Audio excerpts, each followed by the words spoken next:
At nighttime, in the woods, we see Rachel come out of her tent and walk to Benjamin, who is sitting by himself keeping watch. They were both dressed in the weird uniform they found earlier that day, stolen from the soldiers they killed. He suddenly gets kissed on the cheek. Benjamin is surprised and smiles a little. "Hey, shouldn't you be sleeping?" Benjamin asked. "I will, but I wanted to stay with you a little more." She lowers her head next to his shoulder as Benjamin wraps his arm around her. "Thank you," he says to her. "For what?" Rachel asks. "For keeping me company," he says to her. "Always," she smiles as they sit in together.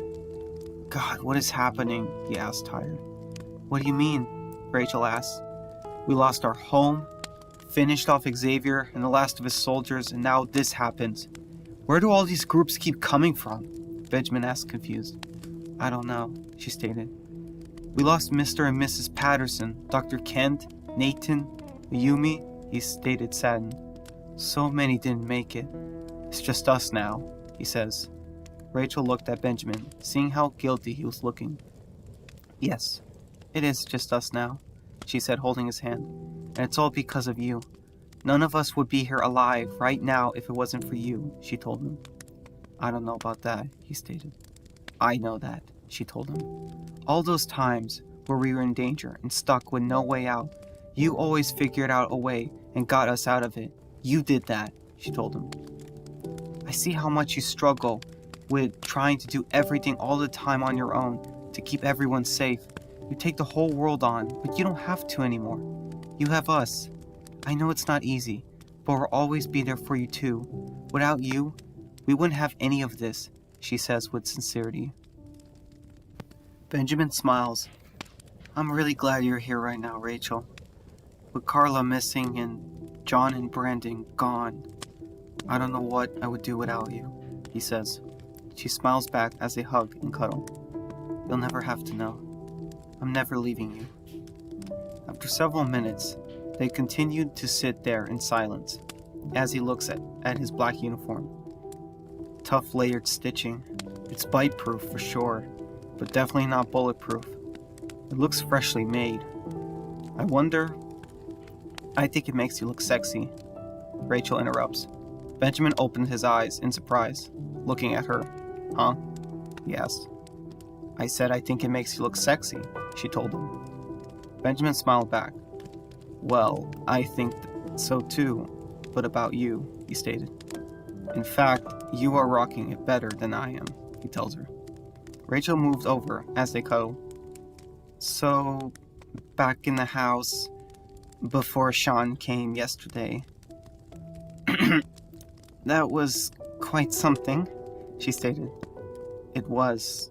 So, does this make us a couple now?" he asked.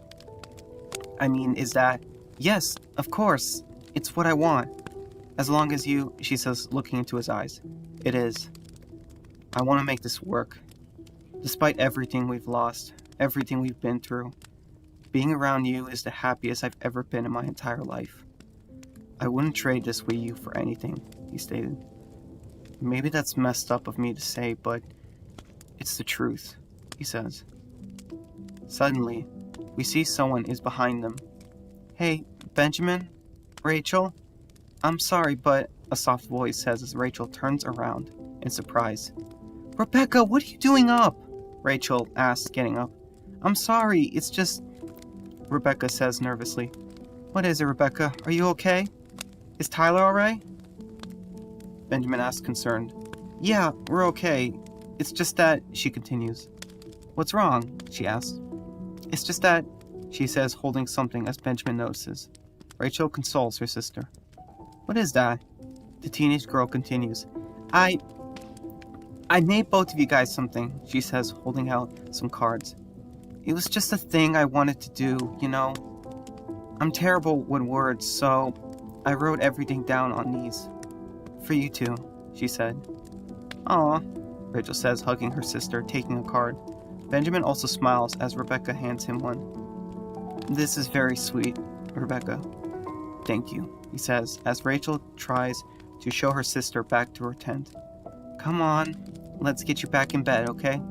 Rachel says as Rebecca follows her big sister. Benjamin waves back to the girls as they leave, holding his card. He smiles and takes a deep breath. I wish you were still here, John, he says alone. Elsewhere, it was pouring hard in a town as a truck goes past a road sign. Manny was driving, with Carla in the passenger seat next to him. Are you okay, Carla? You seem pretty down, he asks. It's the weather, she states. With the dead, it's bad enough. But surviving in this downpour is just depressing. I haven't seen much of the dead for the last hour. I guess the storm is helpful in that regard. So, these John and Benjamin fellows we're looking for, what do they look like? He asks. Well, Benjamin is pretty tall, 20 years old, with blue eyes and brown hair. And John was African American. He's in his 40s and has a prosthetic arm on his right hand, she stated. Was? He asked. Is. I meant is. She tries to correct. Thank you again for this, Manny. Can I ask why you're doing this for us? I mean, it's a lot of trouble, she said. It's no trouble. I know what it's like to have friends out there missing, he tells her. You do? Carla asks. Yeah, he tells her. How? She asks. Well, about 6 months ago, me, Obadiah, Chris, and his family all left our previous community. At first, we felt so stupid for doing it. We had friends there, walls, food, power. I mean, this place was like Fort Knox, he tells her. That sounds too good to be true, she says. That's because it was. Things didn't work anymore, though, especially after. Suddenly, Carla interrupts him. Wait! Stop! We're here! She says through the rain. Are you sure? I can't see a thing in this pour. We're almost there, Carla told him. This town is next to where I used to live, she tells him. He parks the truck. What are you doing? She asks. The storm is getting intense. We should stop here for a few hours, he tells her. Inside the library, Carla and Manny try to dry up. As they do, they look around, seeing some books. The Great Gatsby, she says. Oh, I remember that story. Well, sort of. I hate depressing stories. I mean, life's already sucky as it is, so why bother reading how bad it is in literature too? He asks. Suddenly, a walker comes from the door and Manny kills it. Imagine dying in a library. Now that is sad. Sometime later, the two of them sit in the library together. So, you said this guy had a prosthetic? How did that happen? Manny asked. It's a long story. It happened about a year ago, in this town actually. Just a pharmacy across the other side. I wasn't there when it happened, though. I was sick back home, she confirmed. You were sick? What were you sick from? He asked. I got poisoned by this other group. They shot me with a bullet that had something on it. I don't even remember what it was, Carla tells him. I still have the scar to prove it, she says, touching her leg. Wow, sounds intense. Amazing you survived that. I would have died that day if it wasn't for Benjamin and John. They saved me. A lot of times. If they didn't get medicine here for me back then, I definitely would have died. She finishes. Wow, they sound like amazing friends, Manny says. I'm kind of jealous. Hopefully they don't put me to shame, he jokes.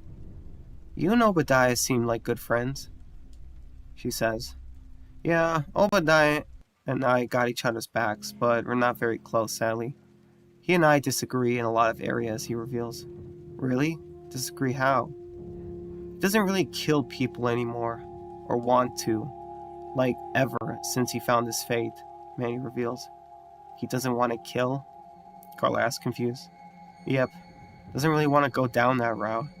I mean, he still killed when he had to after he found that Bible case, but it was eating away at him.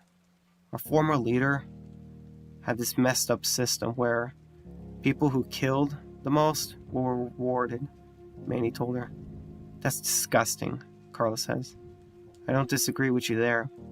That's why we left our old home. It was just going down the drain. We don't even know if it's still there. Who wants to live in a place where the leader's nuts, he says. I know what you mean. The prick who used to run our home, this colonel, he was killing people behind our backs, me and John's. It wouldn't have been long until he either made us kill innocent people too, or he killed us himself, she revealed. They killed people? How many? He asked. Carla sighed. Dozens, at least. Even Benjamin's mother, and the mother of one of the kids still in our group. He's actually still with us, she tells him. Well, I'm sure he's been well looked after. I wish we could have met you guys a lot sooner, Manny says. Carla smiles. Yeah, me too, she says back.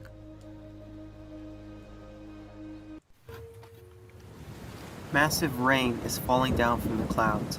We see lightning going crazy and thundering as Victor, Sean, Alexa, Dan, and Trey run from the zombies in the rain. Trey is grabbed by a walker, but Sean fires his gun, saving him. They then try to run from the small herd. We'll never make it back to the car, he stated. Victor shouted. We need to find somewhere to hold out, he shouted. Over there, Alexa said. What? Dan asked. Look, a mailbox. There must be a house that's close. Good call, let's go, they shouted. As they continued to run, Sean followed, but tripped on the mud and fell down, hitting his knee on the ground. Sean! Victor went after him and goes to him. Victor picks him up as Dan and the others defended him. Victor carried him as they continued to run. The wind and rain were pushing them down. There it is! I see it! Alexa says. Victor looks and saw a big house in the woods. Come on, let's go! He screamed, still helping Sean. Dan and them get to the door and see the house boarded up. How do we get in? He shouted. We'll never make it through this, Trey shouted. Dan pulls out a crowbar. Cover me, he says as he tries to get them inside. Help me with this, he asks as he tries to open it. Don't come in here, I have a gun, a voice shouted from inside the house. Sean and the others were shocked. There's somebody in there? Sean says. They try to open it. Please, we won't last out here. We have a kid with us, Victor shouted. To their surprise, the door quickly swung open. They looked to see a man standing inside the house pointing a gun at them. The man sees them and then sees the walkers behind them. There were dozens of them. Please let us in, Sean begs. The man lowers his gun. All right, quick, get in, he says. The group quickly get inside the house, and Victor carries Sean inside as the man tries to close the door, but it doesn't close. The walkers and Storm push the door inwards. I can't close it, help me, he shouted. Trey, Alexa, and Dan all help him as they push against the walkers. We can't hold it, Dan shouted as a walker flied through the door, getting inside. Victor drops Sean on a chair and goes to help. He rushes and stomps on a walker, crushing its head. He stomps on it again and again, screaming until he cracks its skull, killing it. They then try closing the door, but the door hits the walker in the neck, trapping it. It growls as they try to close the door. Its head is stuck! We can't close the door! Alexa shouted. Dan pulls out his knife and stabs it in the head. Everyone together! They all work together and push, closing the door. The door crushes its neck as blood oozes from its decapitated head. They finally close the door. Hold it tight! The man says as he reaches for the door. He puts a chain lock on the door and seals it. He proceeds to put a whole bunch of multiple locks on the door and locks the final one with a key. That's that, they say, soaked and exhausted. What are you doing? Sean shouted. The group turns to see the man aiming the gun at them. Who are you people? He asks. Whoa, easy, we're not here to hurt you, Alexa says. How do I know that? You tried to break into my house. Well, there's a hurricane and a herd of walkers outside chasing us. Do you really blame us? Victor asks. Walkers? The man asks, confused. Yeah, the dead, they defended. Please, can we just stay here until the storm passes? Dan asks. Well, I don't know, the man says. Please, we have a kid with us. He's hurt. The man looks to see Merle walking to Sean. I'm all right, boy, he says, patting him in the head. There are 5 of you, he says. Technically 6. Don't forget the dog. Victor corrects him. Sean groans in pain, holding his knee. The man sees it and signs. Alright, if you all want to stay in my home, I ask for all of you to turn in your weapons. Of course, Dan says, hoping he wouldn't say that. If you all want to stay here in my home, I ask you to turn in your weapons. Seems more than fair, he says. I guess you have us there, they say back. I'd like you to please leave them here, he says. If it's for us to stay safe, then it's worth it, Sean says, pulling out a gun and handing it to the man. The man takes it, thanking him. What's your name, son? He asks. Sean, he replies. Well, Sean, you're a very polite kid. Is something wrong with your leg? He asks. Yeah, it hurts a lot. I think I fell on my knee outside, Sean tells him. I can take a look at it. What's your name? He asks. Victor, he tells the man.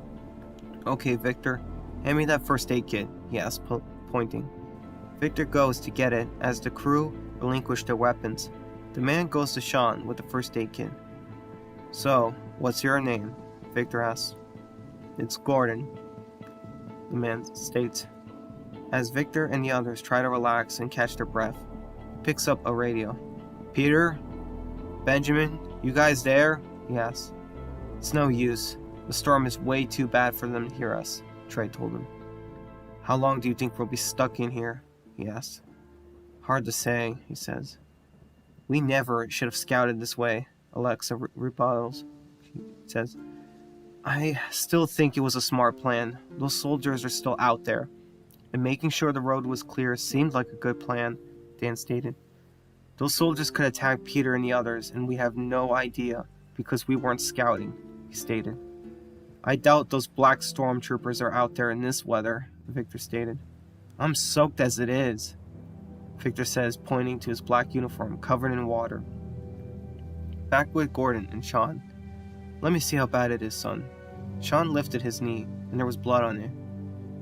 Yeah, you definitely won't be able to walk on this for a few days at least, he said, putting some liquid on it. Ow! Sean cried.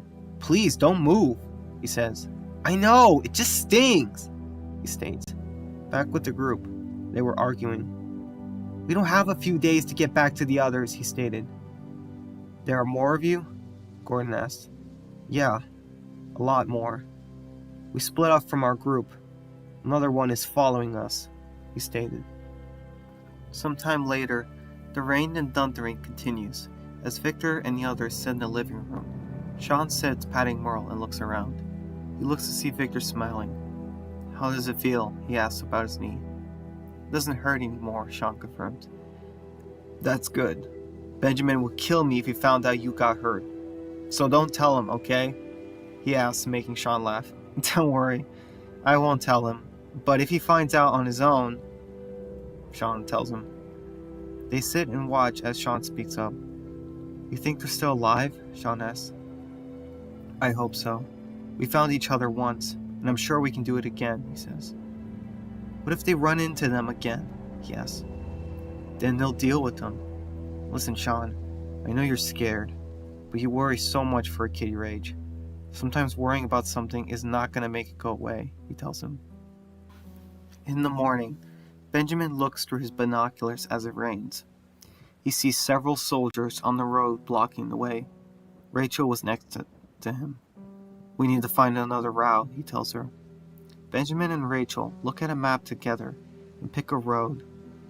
Let's try this route, she says, pointing on the map. An hour later, we see Benjamin and Rachel in the woods. Benjamin looks through his binoculars again, and he curses. What do you see? Rachel asks, concerned. Them again, Benjamin tells her, angered. We see Benjamin pointing to another route. This one, he says. 2 hours pass, and the two of them stop in the woods. Rachel uses the binoculars this time. They're there too, she says, tired. Benjamin looks down and rubs his forehead in worry. We need to head back, he says, when the radio goes off. Squad 4, the column will arrive in your zone on schedule 1900 hours. Understood. Continue with sweeping the zones until the unidentified hostiles have been found, they finish. They're talking about us, Rachel says. Benjamin looks at her, holding the radio. As much as he wanted to press the walkie, and give them more than a piece of his mind, he stopped himself, knowing it was a bad idea, even though it would have felt amazing. "What's a column?" Rebecca asks. "I don't know.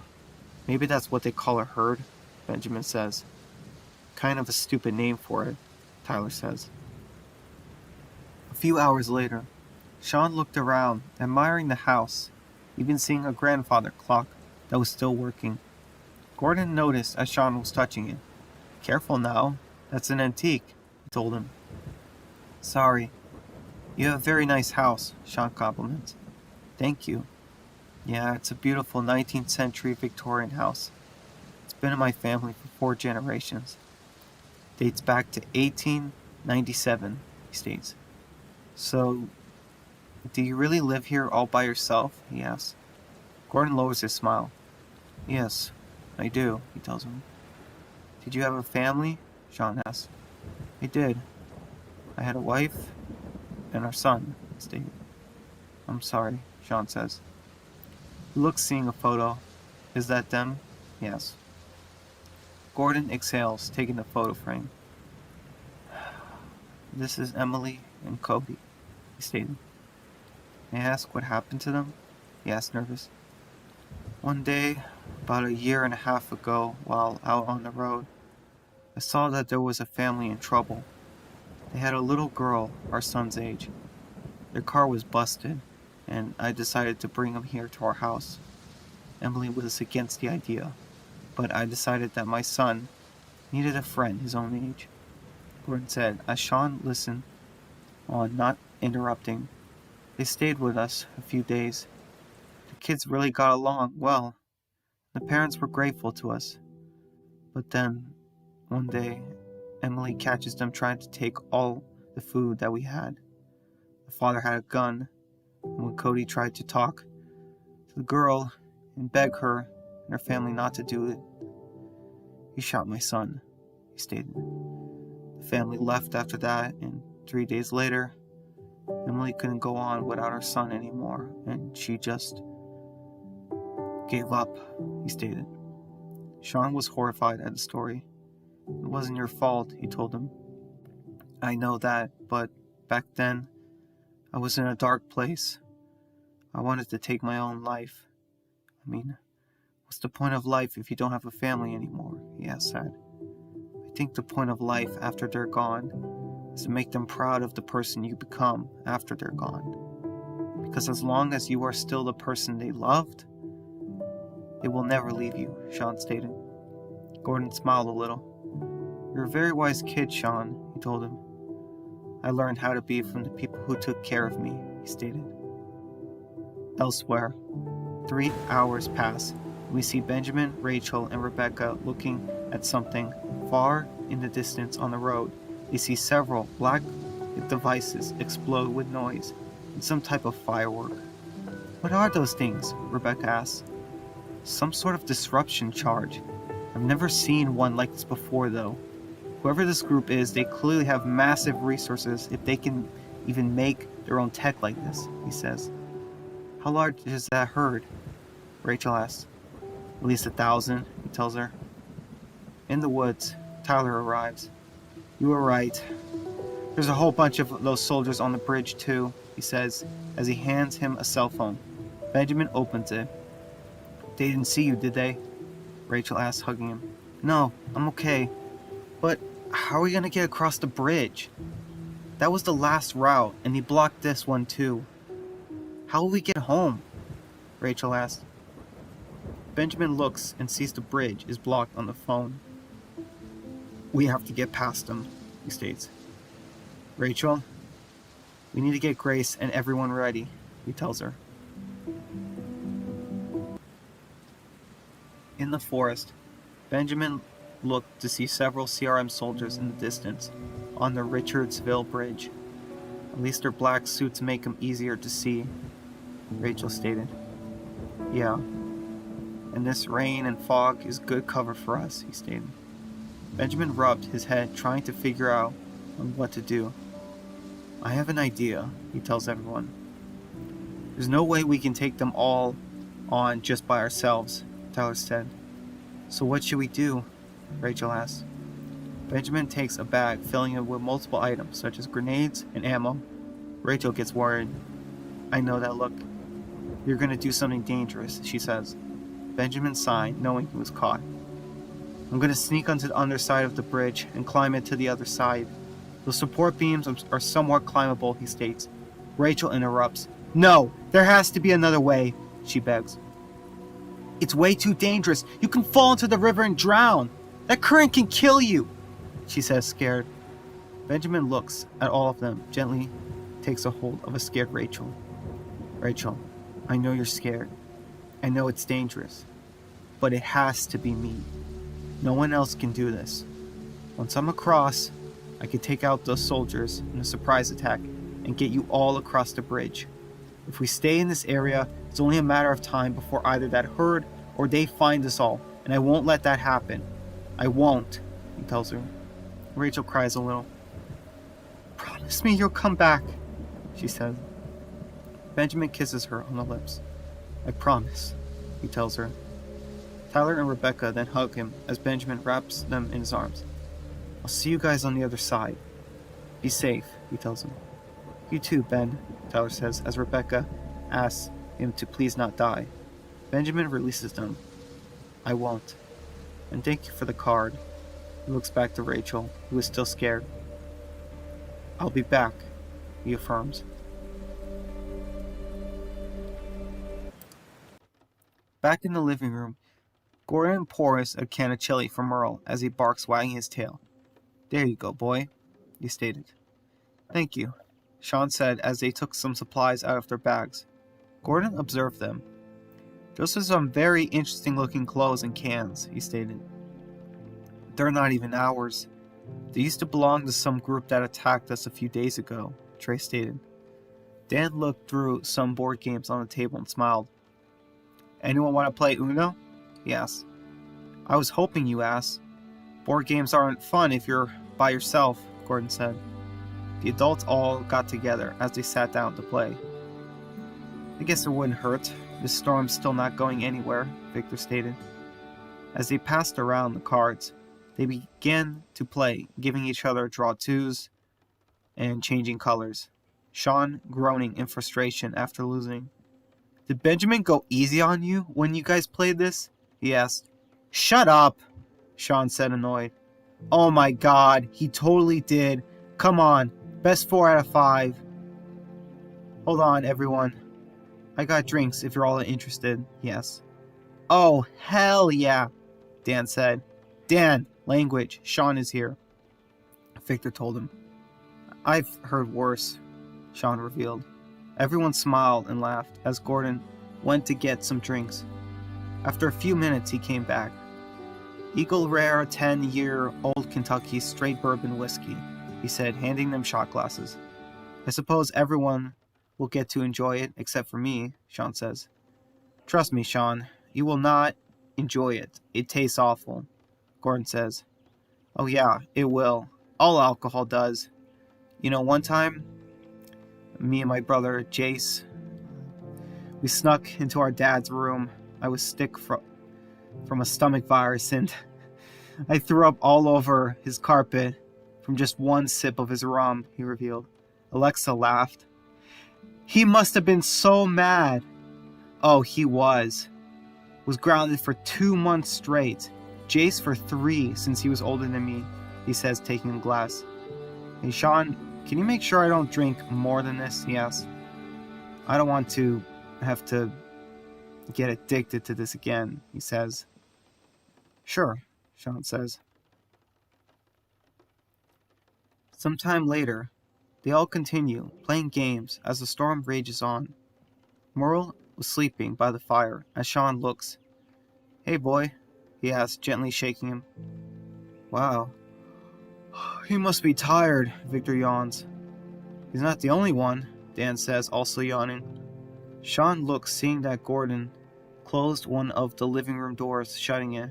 He then takes the drinks away as everyone looks on drowsy. Thank you all. This was a great day. The first one I've had in a long time. I miss conversations with other people. I'm glad we had to have a little fun before it ended, he stated. What do you mean? Trey asks. Yeah, the storm's still going, Victor asks. I'm afraid this is where we say goodbye, Gordon says, pulling out his gun. Whoa, Gordon, what are you doing? Sean asks. Everyone tried to get up, but immediately fell back down. Sean felt weak as Gordon grabbed Trey from the couch and dragged him away from the others. Gordon dropped him down by the door and then took a key, slowly opening it. What did you do? Sean asked. I'm sorry about the sun, but I'm not going to fail my family ever again, he stated menacingly. Gordon opened the door and threw Trey past it as Trey screamed, falling into the darkness. He fell down the stairs onto the basement below. He then went over to Victor, grabbing him as he struggled. You drugged us! He screamed, trying to get away or fight back, but neither worked. Sean tried to get up, but Gordon turned and kicked him down as Sean slammed onto the floor. Sean coughed in pain. He could barely keep his eyes open at the sight. Victor screamed as Gordon pushed him through the basement doors. Victor slammed and bashed against the stairs as he painfully toppled his way down. Sean looked in horror, reaching his hand out as he began to pass out. Everyone was drugged and powerless to do anything as Gordon walked over to him. I'm sorry, son, but like I said, I can't fail my family again. You need to understand, he says as Sean closes his eyes. In the basement, Victor groaned in pain. He rolled, trying to regain his composure. Trey, are you okay? He asks. I can't see anything, he replies back, as blood oozes from his head. Suddenly, a growling sound erupts from the darkness. They also hear the shaking of some kind of chain. Victor touches the floor, feeling blood. Trey, we have to get up, Victor shouted. Suddenly, two walkers erupted from the darkness, racing to them. They looked in horror as they saw there was a woman and a young boy. No, no, get away! Trey shouted as the walkers got on top of the both of them. Victor looked on as the boy bit into Trey's face, drawing blood. Victor screamed as both of them were on top of him.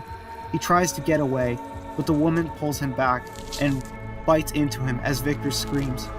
The men scream loudly as the dead feast in the dark basement. Up above, Gordon watches from the living room door. I love you both. Don't worry. You'll get more later, he says, closing the door before taking away the light.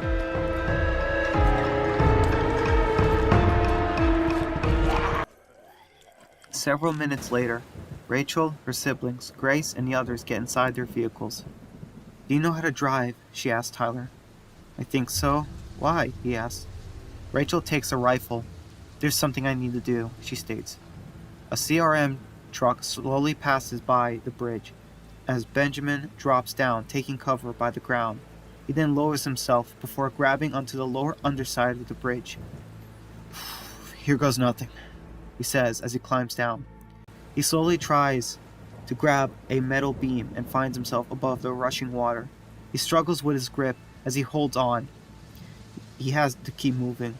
He continued to move across the beam, being careful not to fall off. Far away, Rachel looks through her scope, seeing all the soldiers. She then heard some explosions far away. She looked to see little explosions in the road, causing loud noise. As Benjamin was making his way across, completely unnoticed, the soldiers began to lay devices on the bridge. Column will arrive in 30 minutes, one soldier stated, as another put a black device by one of the bridge supports. Benjamin makes it to the other side and climbs up. He struggles, exhausted, and pulls himself up. He looks for cover and sees a soldier coming. He waits for the soldier to pass. He then pulls himself up and quickly hides under a vehicle. He looks to see the soldiers all around him. He removes his bag and assembles his rifle. A soldier looks around. His radio goes off. Report. The radio went off. All clear, no suspicious activity, he says. He closes the walkie until he is quickly put in a headlock and stabbed in the chest. Benjamin, puts on his helmet, and takes his gun. He then stashes his body under the Humvee. Benjamin gets up as another soldier comes from the corner. Benjamin then stands up. "Head back," the soldier ordered. Benjamin nodded and went into the other direction, trying to be casual. Back with Rachel, she saw that the noise was getting closer and saw the herd. It was close. "Oh no," she said, worried. Back with Benjamin. He walks around, seeing many of the black soldiers all around him. He looked at their campsite. There was tech, disruption charges, vehicles, and soldiers. He looked around to make sure no one was looking. He looked at some disruption charges. He had an idea. He looked to see another soldier carrying a small black item, looked like an explosive. A loud scream rang out as the soldiers ran to where they heard the noise. Benjamin lit one of the charges and then proceeded to stab a random soldier, killing him. On the other side, several soldiers, as one of their own was reanimated and trying to bite one of them. They used their bayonet and killed it. "We have a KIA!"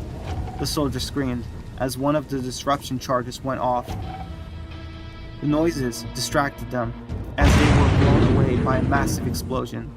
Benjamin then threw another grenade into the direction, incinerating another Humvee and the soldiers near it. Suddenly bullets were fired above him as he ducked. "Hostile! Hostile!" one of them shouted. Benjamin ducked under a vehicle, avoiding the shots, dropping his rifle. The soldier looked under the vehicle and got down. "Go around!" one of them shouted. Several soldiers go around to box Benjamin in. The soldier aims his gun, not seeing Benjamin.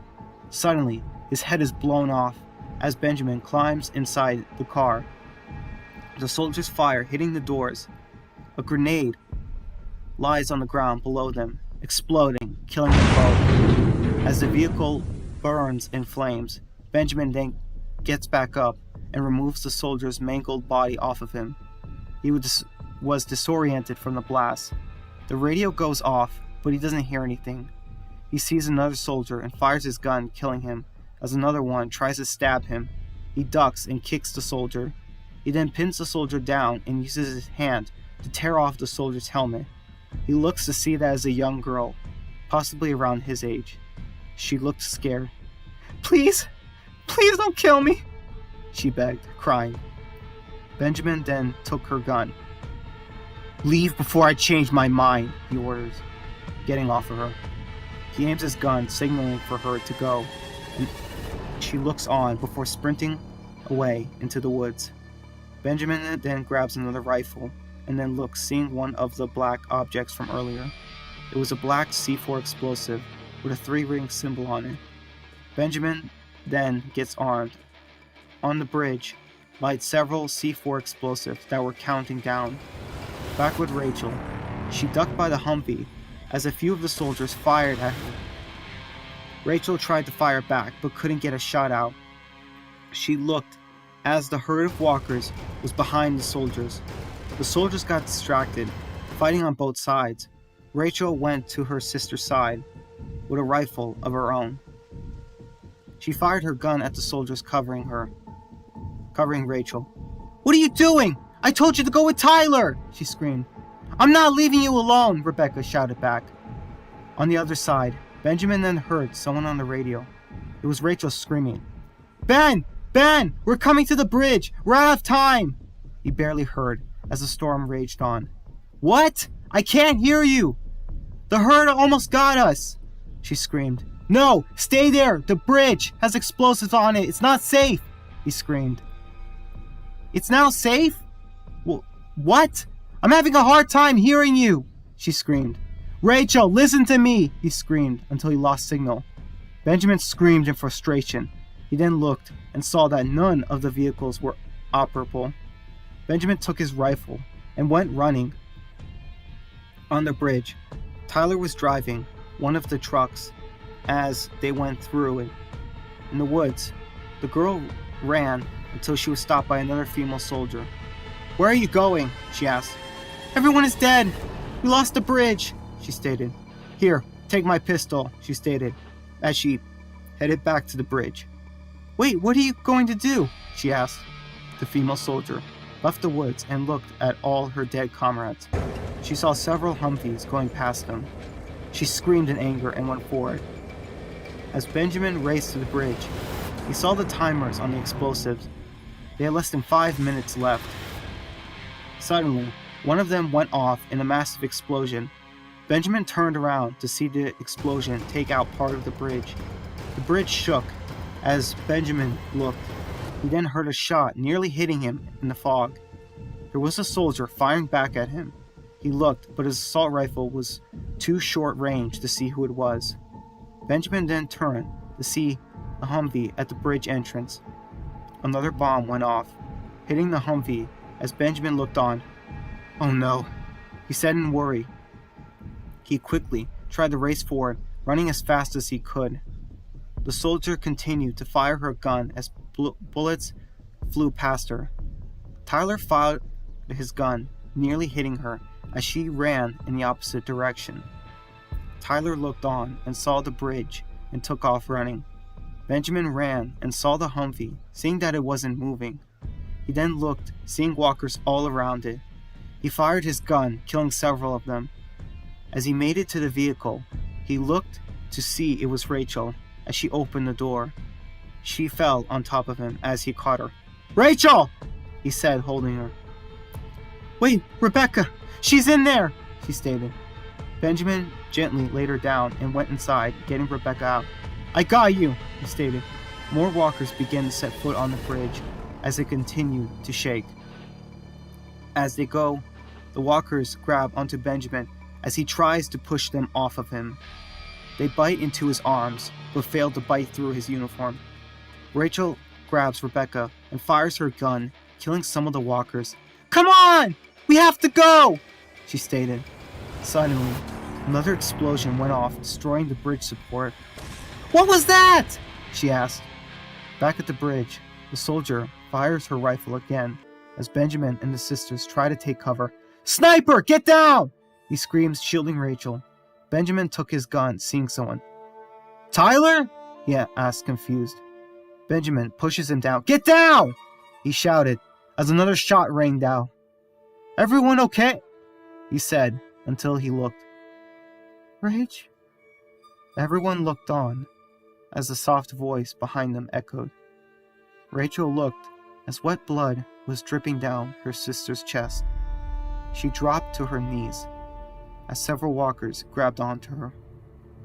They started pulling her away and swarmed her. Rachel screamed as the walkers bit into her sister, devouring. Benjamin pulls her away as Tyler looks on, frozen in horror.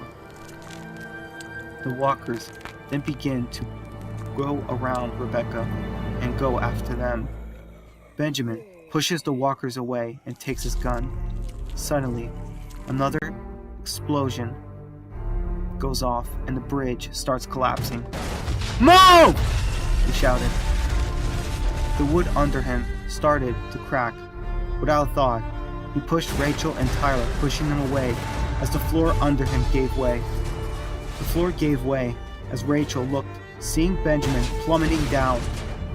Rachel screamed, calling for Benjamin as he crashed far down below into the raging water. Tyler grabbed her and pulled her with all his strength. "Rachel, we have to go!" he screamed as she screamed in absolute horror. The river was flooded with walkers and bridge supports as the rushing water kept going as the screams echoed on.